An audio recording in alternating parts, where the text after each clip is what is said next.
All right. Hey everyone, we are live. Just give people a few more minutes to jump in here. Got a couple people in here right now.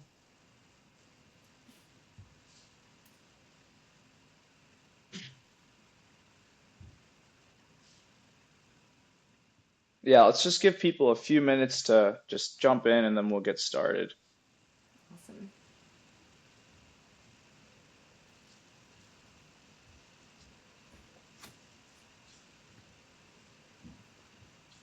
All right.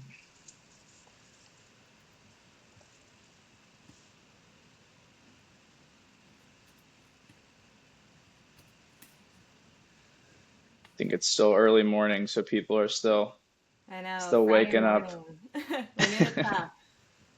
Yeah. Gotta get those East Coast people in. Yep, they might be taking their lunch soon. Let's see. All right, looks like we have the first couple people in the chat. Nice. Okay, cool. Yeah, let's just kick it off and get started here. Another East Coaster here. Awesome. Love to see it. Yeah, Zelly's an East Coaster. I'm a West Coaster playing East Coaster. So don't get mad at me. All right, NYC. Hey, where's everyone else from? Is it everyone's in the East Coast right now? Heck yeah. UK, Contest now. Miami. Wow, I'm We feeling are very outnumbered right outnumbered. now. Yeah, beautiful day in NYC. Let's do it. LA, Philippines. Let's go. All right. Everyone's active now. Ready to get it started. We got one LA. It's just me and Samantha out here. It should be good. All right. Let's jump in. We've got a lot to cover. So real quick, for those of you who don't know Zelly, she's the managing director at Power Digital. Actually, one of the first 20 employees at Power Digital, so she's a real OG. And me and her have been talking a lot about organic social. We were talking about a few like features we're building out in the background for some of our VIP clients at Yuka. And I met Zelly, and she was talking about the organic strategy she was laying out for some of her clients, and I immediately knew I wanted to have her on a webinar or on a live stream just to pick her brain. And then she, told me about the 2025 State of Organic report, and I was looking through it, and it was absolutely incredible. So what we have here today is her just breaking down some of the organic strategy playbook that Power Digital uses, but a lot of it is actually backed by this really comprehensive industry report they've done. So, without further ado, I'd love to hand it off to Zelly to maybe introduce herself and introduce something that I missed, and then dive in. That was a really great start. And I think, what's really going to come out of this webinar is just my passion for being really intuitive and inquisitive on social media. I really feel like that's the secret sauce to being successful. And so while we have a lot of that data backed content that we talked about, we're going to be really pairing that with how you can activate it in the way that you should be looking at your own social media channels to be successful. So really excited to be diving in. But as we've already talked about, I am located on the East Coast. I am down in South Carolina, but did spend some time out in California working at our parent office there for Power Digital. So representing both sides myself as well. But yeah, without further ado, we will jump in. All right, I'm gonna go ahead and mute myself so I'm not interrupting you. All right, well, please interrupt with questions. I'll be keeping an eye on the chat too. But just a quick agenda of what we're going to be covering today. Really just going to be kicking off with TikTok's role in organic discovery. So we look at SEO and social SEO. Those worlds are becoming even more and more merged together, and TikTok really pioneered that. And then really into building brand engagement and then driving that engagement through your content strategy as well as your community. And then influencers, obviously a key part of a successful social media strategy, and they have a big play into TikTok's organic success as well as driving your commerce strategy. So covering that impact and then closing with some just questions. All right, and so before we really get into the meat of the presentation, this is just a quick overview of our State of Social Media report. Happy to share this over with all the attendees today, but we do this once a year to really understand social media usage straight from the consumer. So we had over 1,200 respondents last year, Really some great takeaways covering all social media platforms. Today we'll be rooting a little bit more into TikTok and sprinkling in some of those other platforms as well. But again, happy to share this out with all of you after.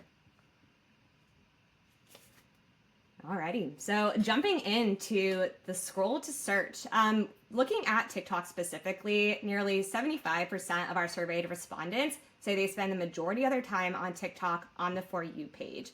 This really pushes that discoverability in a different way than we see on Instagram, where you're really scrolling your feed, with only 16% of respondents saying they prioritize the Explore feed.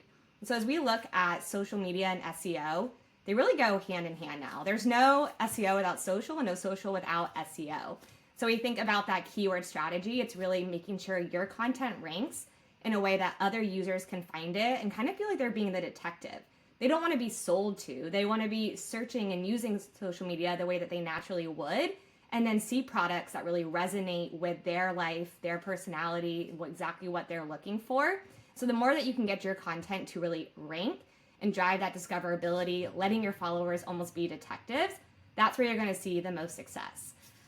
You really want to make sure that we're, again, making that content to be found and not fed. No one really cares about your brand until they hear why they should care about your brand or see it when it comes into their day-to-day life. So that's really what we want to focus on here. And as we look at that keyword strategy, I want to keep in mind all the different ways to be able to implement those keywords. So you think about keywords in just your captions or maybe in your on-video creative, but that's just the start of where you can look at your keywords. We really recommend focusing it down on a monthly basis and then looking at the keyword opportunity across voiceovers, on-video creative, even your trending audio. This is a kind of fun little tip idea, but I love exploring using AI audio. Really, you can make a song for your brand or a custom kind of like script or play. Sprinkle those keywords into it, and all of a sudden you have original audio that's really helping push over that discovery too. So a lot of ways to hack your content to make sure that you're supporting that discoverability side of it. Awesome. This is super great. I think when I first saw this statistic too, it just completely explained why follower count doesn't really matter as much on TikTok, right? Because everyone's just so focused on discovery, right? Is there any reason like why you think the data is showing that TikTok is more discovery driven? Is there anything with the content, the users, the goals, and like what they're looking for on those platforms that make the data skew so much like that? Yeah, I mean, part of it's a little bit like chicken or the egg. It's hard to say which one of those come first, but I think really what stood out to consumers on TikTok specifically is the algorithm. I've talked to so many people that said, I feel like my TikTok algorithm really knows me. It understands me better than any other platform. I didn't have to, invest in teaching it all this stuff. It really feels like it kind of predicts already what you're interested in.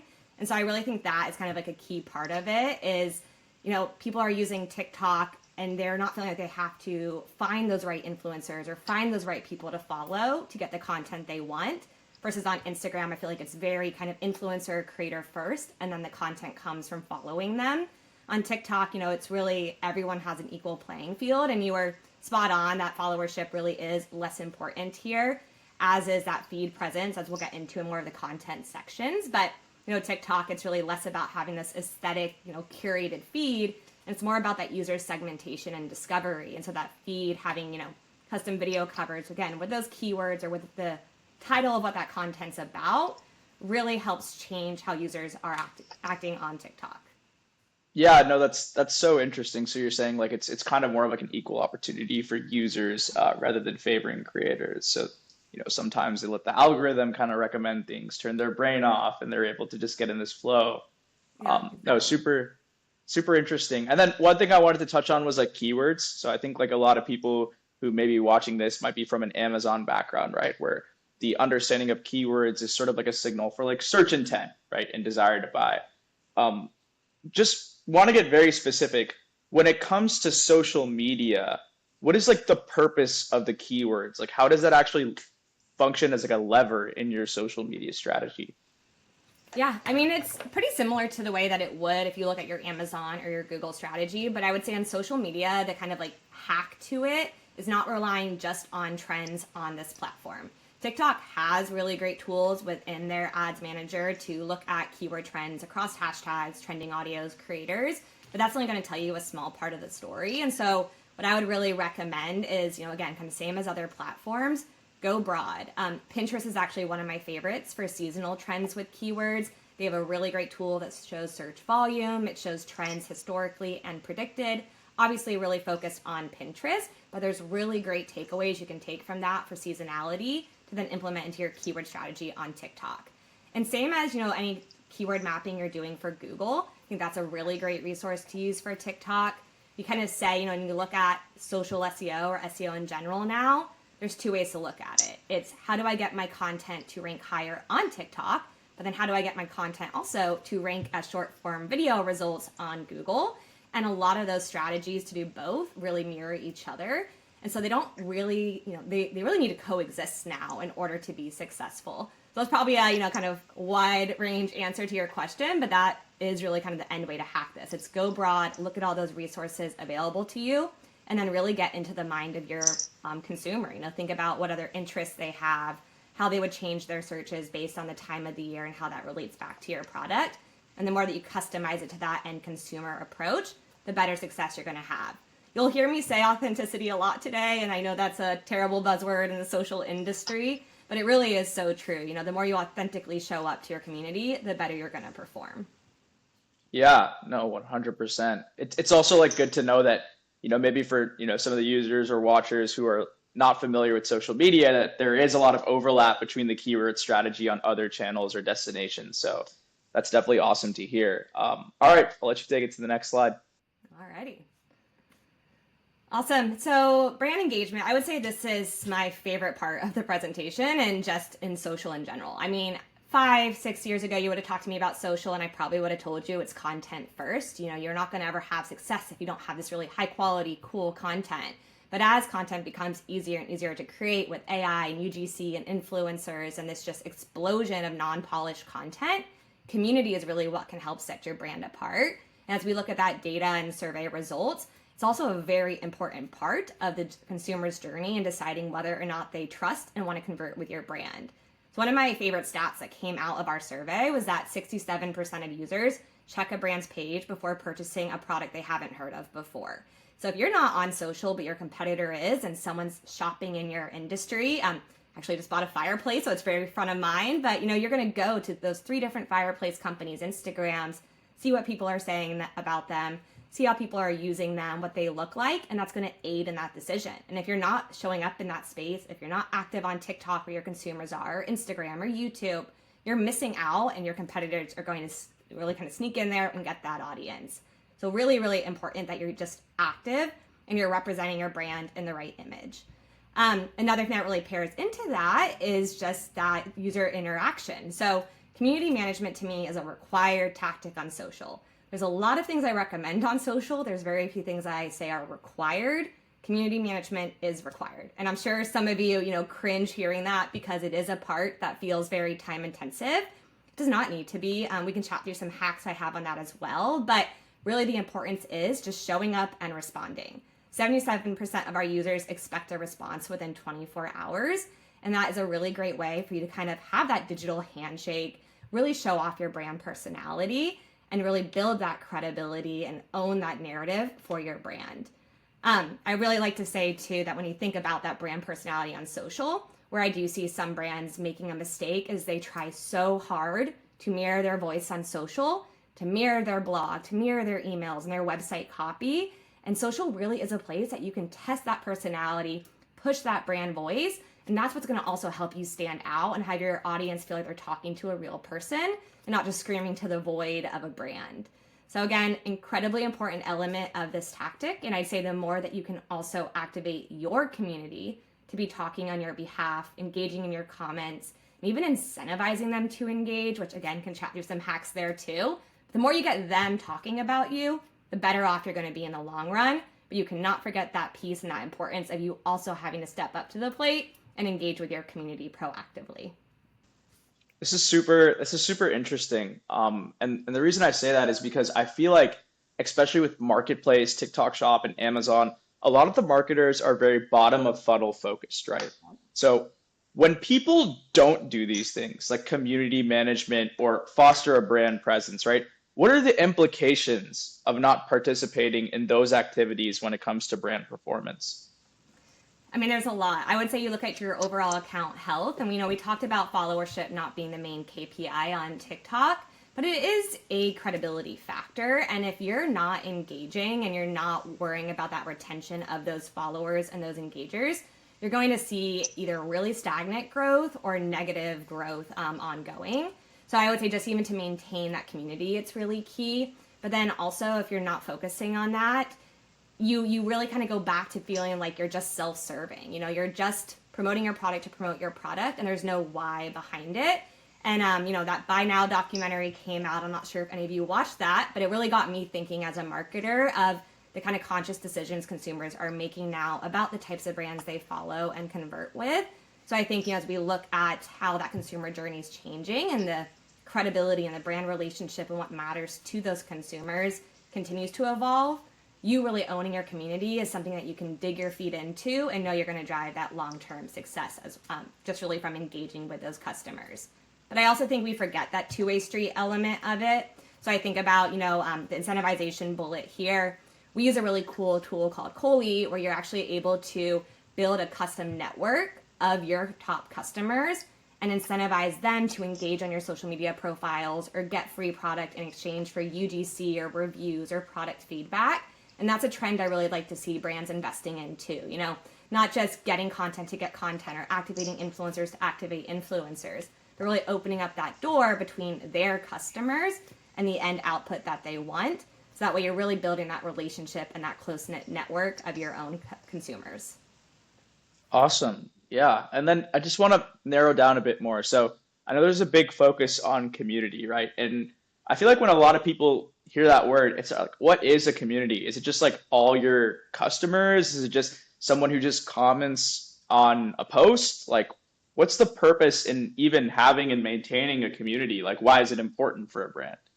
Yeah, I mean, you asked that like it's like a very broad, you know, simple question, but I would say it's like the root of being successful. I mean, if you, again, if you want to go back almost to the funnel, because you mentioned probably a lot of people here are more bottom of the funnel, your page and your success and your community in the end is going to sit stagnant if you're not driving that awareness and then you're not giving them that content to want to engage on and then you're not keeping them retained to your brand. So that community is something that we're really trying to grow that momentum behind your brand, really pushing that credibility and that trust. You know, if you're not investing in that community, you're really missing out on that opportunity to have those people be your raving fans and be the voice that's building that trust. Kind of going up to that hard truth point, you can say you're great all day on social, but if your community is not, you're really missing out on that end result. And so again, you know, kind of going strictly back to your question, you know, I would say that community it's really a combination of anyone that trusts and engage with your brands. You can have someone in your community that maybe has never purchased with you, but comments on all your content, shares it out, is almost a affiliate, non-affiliate for you all that's just constantly talking about you, and maybe they follow you because they'd love to buy your product one day but can't afford it. And to me, that, you know, that individual, that member of your community is just as important as your top customer who purchases from you once a month, because they're really helping build that awareness and feed into that funnel. So it's it's not, you know, a black and white, this is exactly what your community is, but I would encourage you to look at it more broadly, consider everyone that engages, that follows, that purchases from you as a part of that community, and then you can activate them different ways depending on where they sit in that funnel. Interesting. So the community is almost like your superstar segment of your fan base, right? It's your closest source of social truth or social proof for the brand, right? Because a lot of times people don't want to hear the brand self-promote, or they're more deaf to content coming from the brand page. But if you have community and social proof and people are doing their, you know, media or I guess spreading awareness like that, it's almost more effective. So losing out on that, you know, could be losing out on that quality reach, right? That you never would have got if you just didn't respond to some comments or just spend some time posting a few more pieces of content.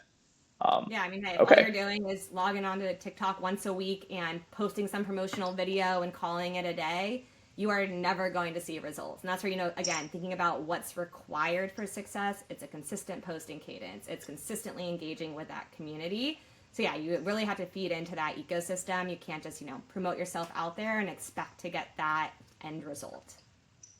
got it. Cool, cool.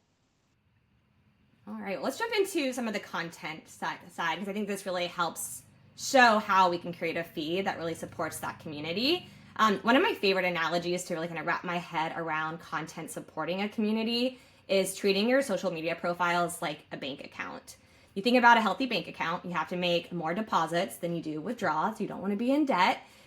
Every time that we are making a post that is non-promotional, that we don't have an ask or a CTA of that user, we are making a deposit into our page account. Every time that we make a post that's really promotional, like a sale post, buy now, come shop, that is a withdrawal. I'm not saying that we can't ever do those, but you want to have that healthy balance where you're giving that user more reasons to follow versus those withdrawals, which feel very promotional. As we look at, kind of investing in our bank account, I really like leaning into this idea of infotainment because I think that's a great way to really blend those worlds of promotional and engaging content. But to make this a little bit easier for you all to think about how to implement into your actual social strategies, I know creating a monthly content calendar can feel like a beast. It's a lot of ideation, a lot of copywriting, a lot of net new thought every month. But we really like to break it down into this format, which I think simplifies the upfront work of it, but also make sure you're being really intentional with making those deposits and balancing out those withdrawals. So the way we like to approach content on TikTok is starting with a concept or a theme. And maybe you have one of these a month. Ideally, you have 2 to 5 of these a month. But you really can just start with that initial concept. And so to put this into a real world example, let's say you're a skincare brand launching a new vitamin C serum. You take that new product and you want to create content across all 4 of these content pillars. We root always into these 4 content pillars because these really cover that base of making those withdrawals and those deposits. So you take that, new vitamin C product, and maybe under entertain, we're doing some sort of like funny POV video from a creator that, maybe didn't have that in their routine and then added it, and all of a sudden their day went from dark and dreary to nice and happy. Versus on educate, maybe it's a carousel that talks about, the 5 reasons why adding vitamin C to your routine is really beneficial for your skincare. Or a green screen video of, a dermatologist talking about the impacts of your product. So you can kind of see how you can take that one idea, break it out into each of these 4 pillars, and then come up with specific content ideas in different formats for that. And all of a sudden you go from one idea to 15 pieces of content, and then this really comes full circle to helping that SEO strategy too. If you're aligning your concepts with the keywords and the areas that you want to be ranking in, it's really easy to get that volume and that frequency to start reaching that For You page and getting more of that visibility and virality. So again, hope this is helpful in terms of that framework, and you can really kind of rinse and repeat this for any sale, promotion, new product launch, campaign, anything that comes to mind to really maximize that content. Awesome. I love this. I love anything in a system. Obviously, I'm so biased because I work at an AI company. There are a lot of variables here or elements on the page, right? Like, how do I know where to start? Like, which ones do I prioritize? I'd say what's easiest for you. And I know that's a open-ended solution to it, but look, if you're a team of 1 and you don't have a lot of tools and resources to be creating content yourself, and you don't have a big budget to be having a lot of influencers say this on your behalf, that's where I would recommend to lean back into your community, your purchasers, your customers already. So maybe it's a program where we like email out to your top customer base so that they can get a discount code for providing content under any of the following ideas. And then you take all that, testimonials, B-roll, kind of POV videos, and start building your content calendar from that.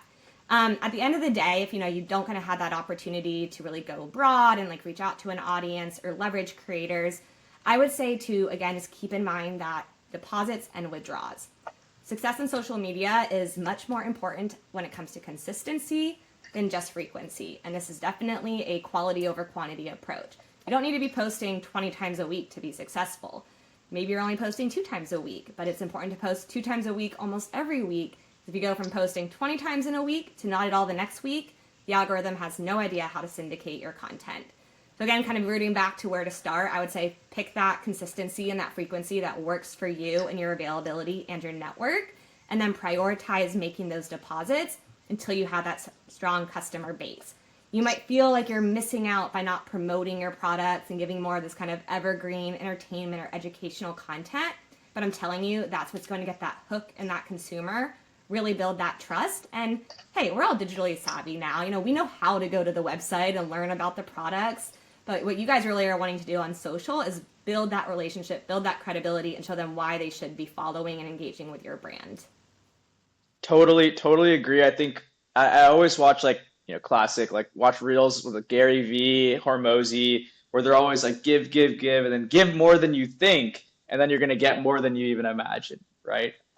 So like on social, through these pillars, like, can you just walk me through an example of like a piece of content that feels like you're doing a deposit to a customer? Yeah, for sure. So, actually, before I even jump into that, I did want to point out that there's no promotional category under our pillars, and that is by design, because exactly to your point, you can weave that promotional messaging into content where it feels like a deposit, but there's a withdrawal element to it. But to give that kind of example of a specific deposit, I think something like, let's say that you sell dog harnesses and you're in the pet space. Something that would be deposit oriented to me would be like, maybe it's kind of a fun, like your personality and your breed match. So it's like, a carousel that's like, if you like these things, this is your breed that you would be. Or a, starter kit where it's like, what's the bulldog starter kit? This content that, resonates or relates back to your community, but isn't exactly tied to a specific product or really promoting a product. It's really leaning into that entertainment. But again, it's kind of going back to that infotainment idea. I think that's the secret sauce to blending those worlds of withdrawals and deposits, but you really lean into that educational content. It feels like a value add. You're giving more than just like, hey, vitamin C is required in your skincare routine. You're maybe walking through an entire morning routine, but that vitamin C is one part of it. And so I think that's a really great way to kind of find that hack between those withdrawals, but making sure that the product deposit is still mentioned. Yeah, no, this is awesome. And at Yuka, this is something that we're diving into a bit more. So we actually analyze a lot of this content and source all your top hooks, selling points, and video formats for you. So like Zelly was saying earlier, for your initial test to get started, you can actually source and inspire from your customers, right? Because they'll bring what's most authentic to the surface and what people are perceiving the brand like as you're going on social. And then with Yuka, you can identify, modularize, and then automate tests at scale, across all your influencers and users. So this is an amazing breakdown of the system on how to structure that give and deposit for organic. And yeah, let's move on to the next slide. Awesome. Yeah, I love that note too, because we were kind of talking the other day that anybody that walks in and tells you, I can guarantee this success on social, or I'm telling you these are the exact 3 steps to follow to be successful on social, is lying to you. It's very subjective, and it's really aligning with what's right for your audience or your brand. So yeah, we love Yuka for that, because you definitely get that great kind of backed in insight of just seeing what's actually working, so you can rinse and repeat and iterate from there. So yeah, that was a really great call out. But pivoting into influencers. So talked a lot today about your community and authentic content and authentic creators. Definitely not trying to discredit the role of influencers, but I do think consumers are looking at influencers differently than they used to. Influencers used to be really strictly on quantity. Everybody was like racing to get the influencer with the most followers and trying to get these macro influencers to speak on behalf of their brand.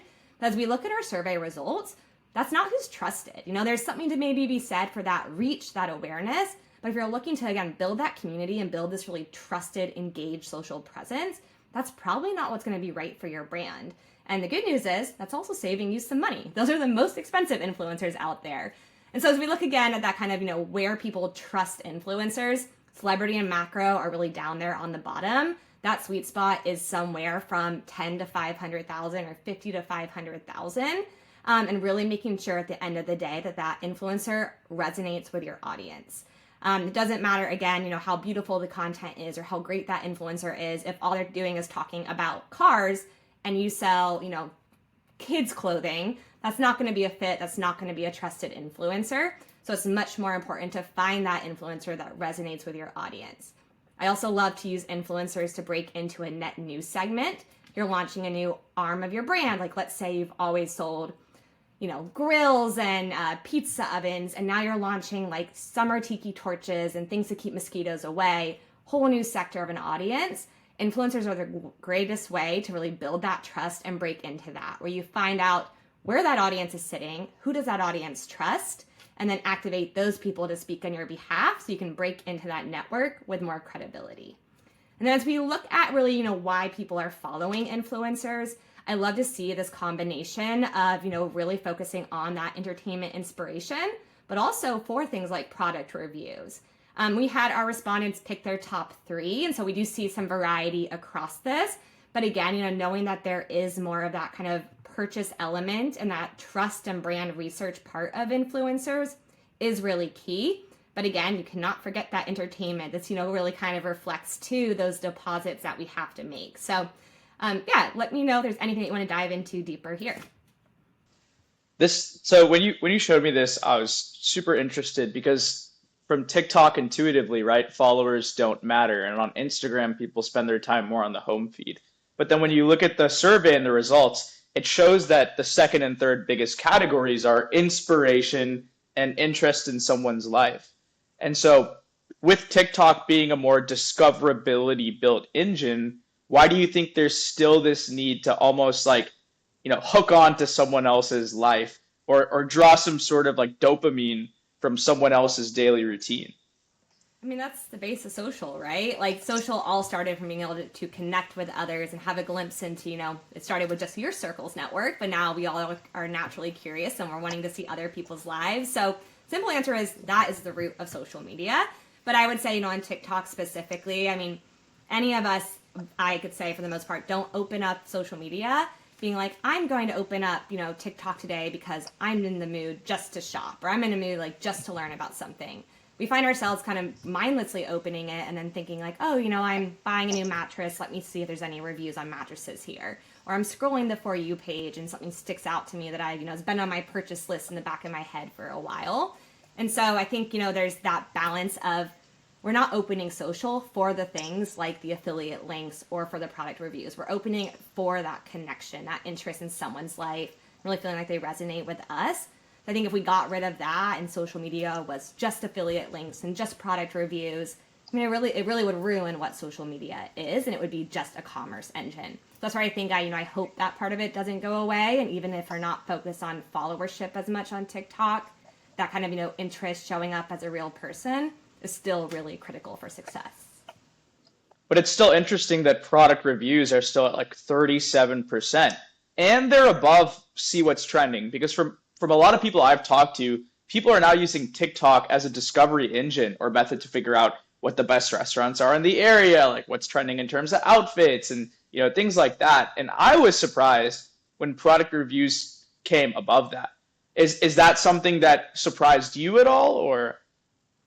Yeah, I mean, that's a good point. I think it's, really kind of that ecosystem of how we're using it. I don't know that I'd say necessarily surprised me. I think I expected still to see interested in the life and inspiration and entertainment as those top categories. It definitely thrilled me that it was moving up in that percentage and how users are, kind of shifting how they use social media because you're spot on. Again, while you might not intentionally open TikTok for that, that is such an important use case. And I was actually talking with one of my colleagues and they were telling me how they always, like anytime before they buy anything, they go to TikTok and they search, mattress reviews just to see what people are saying.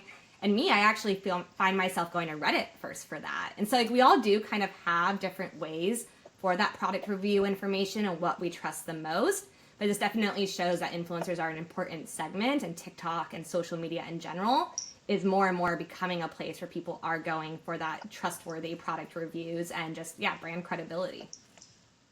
Got it. And this might be more of like a, me spitballing, right? But looking at the data, right? People start to trust bigger influencers less, right? But bigger influencers understand why users might go on the platform more, right? Because that's how they built their following. What my assumption here is like, wouldn't the best influencers here have more content styles that are oriented towards entertainment and inspiration, being those celebrities and thought leaders? But intuitively, people are drawn more to these micro influencers who might not be a source of inspiration, like a Kim Kardashian or a Kylie Jenner with like $1 billion enterprise, right? Like, why do you think that is?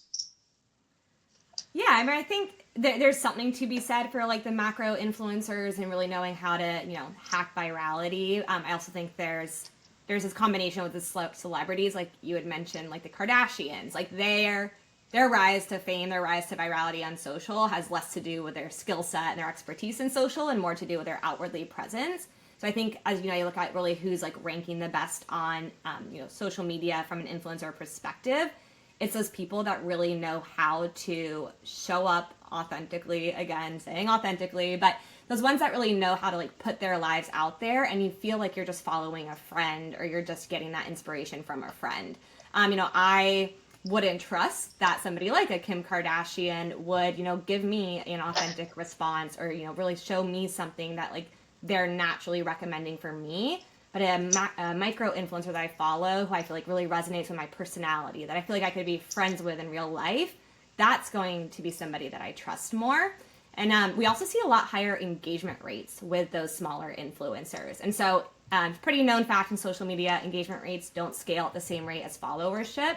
And it's, for better or worse, it doesn't mean that those larger ones with lower engagement rates don't have value. But I do think there's something to be said for those smaller ones that are really able to push that engagement rate, get that interaction, and continue learning from what's resonating with their audience and feeding us more of that versus just, relying on kind of their status of a celebrity. Did that answer that? I know I kind of, went a couple of different directions there. No, that was perfect. So essentially, interest in their life, how relatable is their life to yours? As they scale up and there's more of a degree of a connection, right, in terms of the social ladder, it's less relatable. So like, yeah, like, Kim Kardashian might wake up in a gold bathtub. My bathtub's like silver or steel, so it's like, I want to see someone with a steel bathtub. I know it's a crazy analogy, but no, that totally makes sense. And like, that's at the root of engagement is like how relatable, how relevant is like what I'm seeing to my life and my truth, so that was awesome. Yeah, like I think about there's actually somebody I went to high school with. Her handle is Fueling Financial Freedom, if anyone's interested. But I went to high school with this girl. I know her. I know her as a person, and I feel like she really shows up as one of the most authentic influencers I know. She's very like spelling errors in her stories, and here's like what I tried, the research I did, and why I picked it. And like when she posts a product, I trust that it's not just an affiliate link. Versus, you think about some of the other influencers I follow and I might like their content for the relatability or they're funny, but I'm like, dang, they're posting like new products 10 times a day, linking to their Amazon storefront and tagging this shirt. And I might still like them for their content, but I don't trust them for their product recommendation. So I think that's an interesting thing to think about too, with like why you follow somebody and that difference between that trustworthy nano or micro influencer and why you might follow that celebrity that you're just genuinely curious about their life. Got it. No, that makes sense. And I'm just very interested in it because I hear people say all the time, micro influencers and nano influencers have higher engagement, but like why? People don't like usually go and explain it at the second and third layer right below it. So really interesting that the data here in this report, actually explains why the influencer engagement is more concentrated to those smaller follower sizes. Yep, exactly.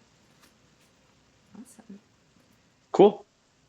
Sweet. Well, I wanted to really kind of like simmer this down into a few actionable takeaways. And I know there's a lot to build off of these, but again, as we talk about what is required to be successful versus recommended, community management is required.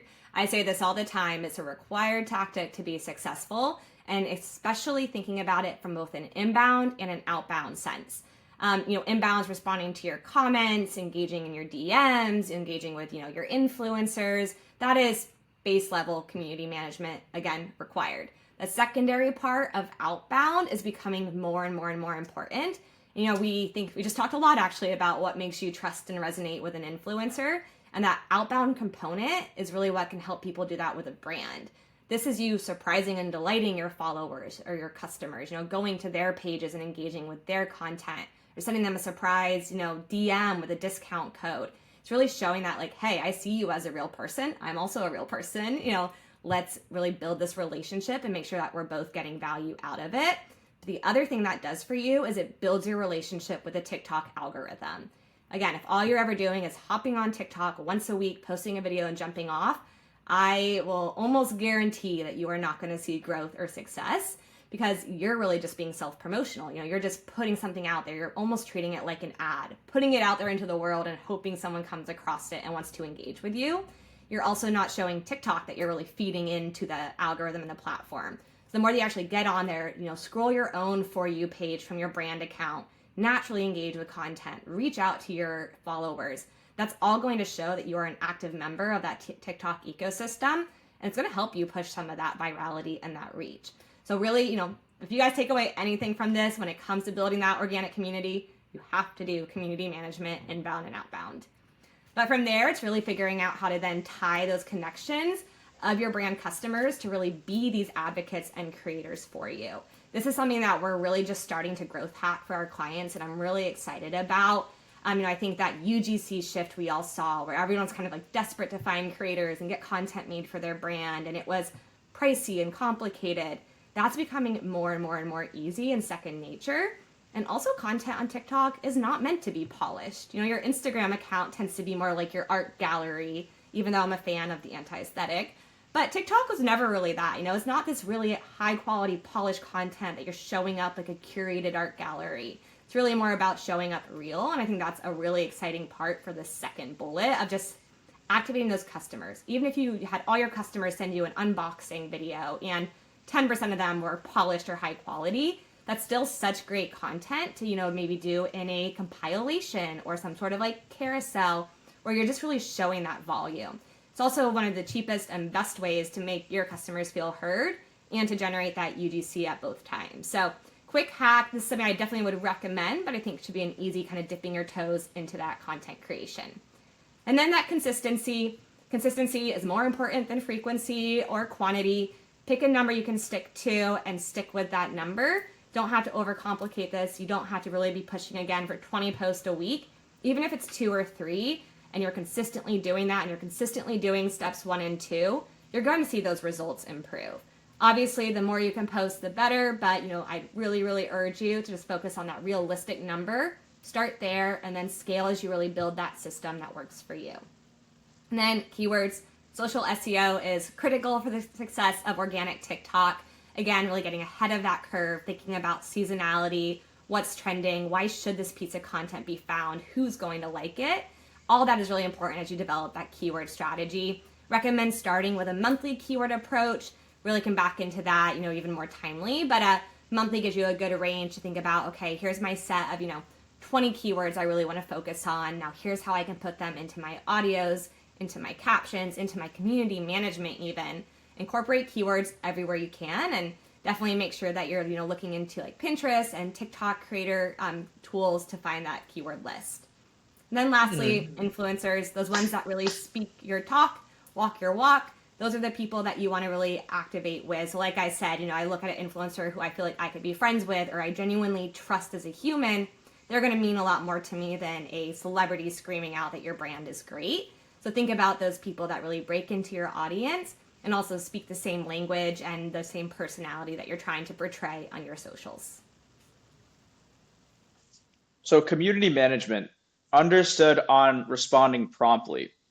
What's the way that I can interact and engage with my audience to form a genuine relationship during community management?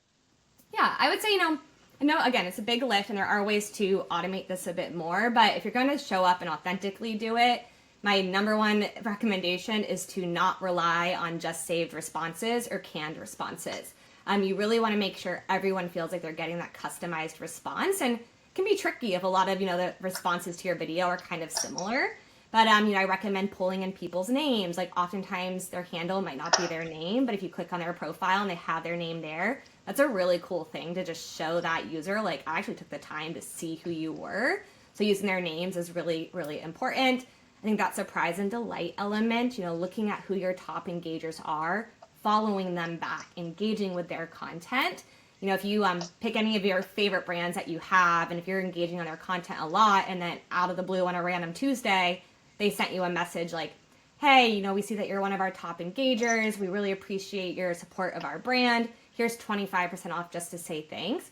I guarantee you I'd probably never look at another one of their competitors. Like I would feel so seen.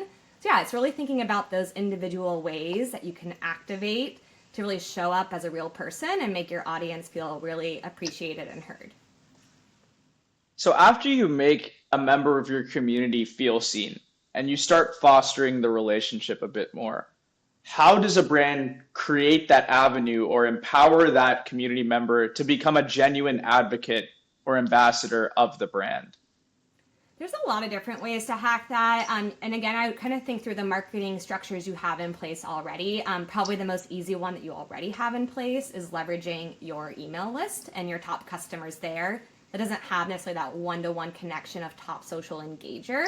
But if you went to that email list and you email them out, like, and some of this is a little bit gray hat, not gonna lie, but you emailed them out and said, like, hey, like, comment your recent testimonial on this product launch post, send us a screenshot of it and you'll get 50% off.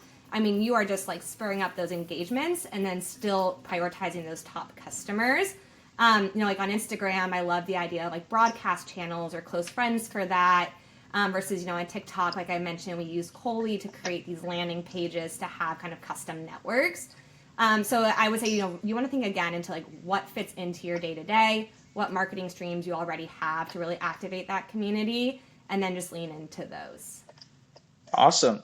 Cool, cool. Well, I know you have maybe one or two more slides to present. I think we can do Q&A in about 4 to 5 more minutes. So let's go through that. And then if there are, oh, perfect. You got it. Yeah. And I was going to say, I just have a little bit about power, but I won't bore you all with that. We can look at that later on. But yeah, let's jump into some questions. And I'll go back to the next steps page just so you guys can keep reading through. All right. So I know it's been a long stream. I'm sure a few people have calls, but if anyone does have any questions, feel free to drop them in the chat. I mean, I have a ton of questions, but I don't want to take any room from anyone else who's still on the stream.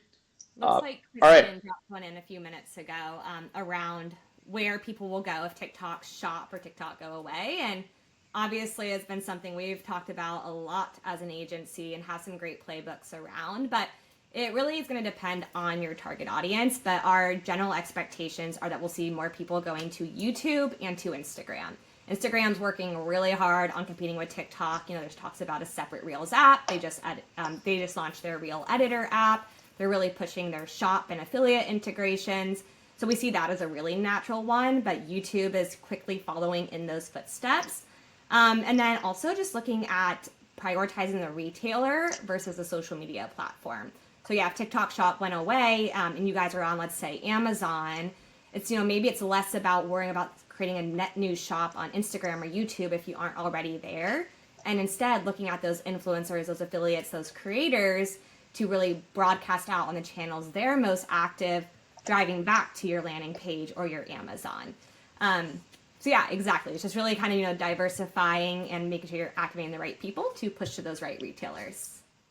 Yeah, 100%. I agree in the same vein there as well. I think like everyone's looking at YouTube right now, but I think even though sometimes some of the Instagram audience is a little bit more mean, I do think it's really just like the path of least resistance. If something were to happen to TikTok, they still need to nail down their attribution and linking. The way TikTok has it is like really, really seamless. One thing that I project for YouTube is the high AOV products, some of that nice tech, some of that very, specific products where you could go into like all the features, get very technical. I'm really excited to see those products, which provide so much great value, right, be featured on YouTube. Because sometimes on TikTok and Instagram, there's really no time to just get someone to stop their scrolling and just start learning about it. Versus on YouTube, you can go in and go very, very specific and get very, very technical. And those are your highest LTV customers, right? Those are the customers that you can turn into like the best UGC, turn into affiliates, really source for your organic, and you can really engage in a whole different way than TikTok. And I think like a report that I read last year was saying like YouTube's engagement was like almost like over 40% or like high 30% compared to like TikTok's and Instagram's engagements for like lower single digits. And it's because you can get so niche there. So I'm super excited to see YouTube come out. I think Shorts is going to make it easier for creators to start getting on that path to learn YouTube. I know like the YouTube setup is a bit more expensive, so that's a little bit of a barrier to entry for some, but Shorts is a great avenue for TikTok creators to start learning there as well. I love that angle you took though with the AOV because that's the same concept as you look at Pinterest. Now I'd say the same thing if somebody is looking out for an AOV product. Sure, YouTube makes a lot of sense. There's deeper research.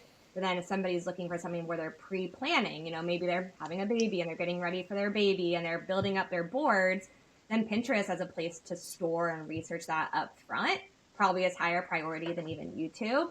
So yeah, it really comes down to your product, your user's journey, and where they're currently sitting. We use tools at Power Digital called a GWI, Global Web Index, where it really looks like credit card data and just user data to help show you exactly where your audience is most active and where they over-index. So tools like that could be really helpful for you to map it out as well. Absolutely. Cool. Well, I don't see any other questions in the chat, so we're going to go ahead and call it here. For anyone who was attending or RSVP'd, we will send out the recording to everyone. We also will send out a copy of the deck to anyone who also uses Yuka. Stay tuned for our newsletter. We'll make sure that Zelly's tactics and everyone is shared with all our customers who are trying to scroll. And I'll link her email address on our deck as well, so you guys can shoot her questions and flood her inbox. So thank you so much for hopping on, Zelly. This was amazing. And yeah. Awesome. Yeah, I get a rush talking about this stuff and I can nerd out on it forever. So please reach out with any other questions or thoughts. And it was great getting to chat through this with you all. Awesome. Take care, everyone. Have a good weekend and rest of your day. Everybody.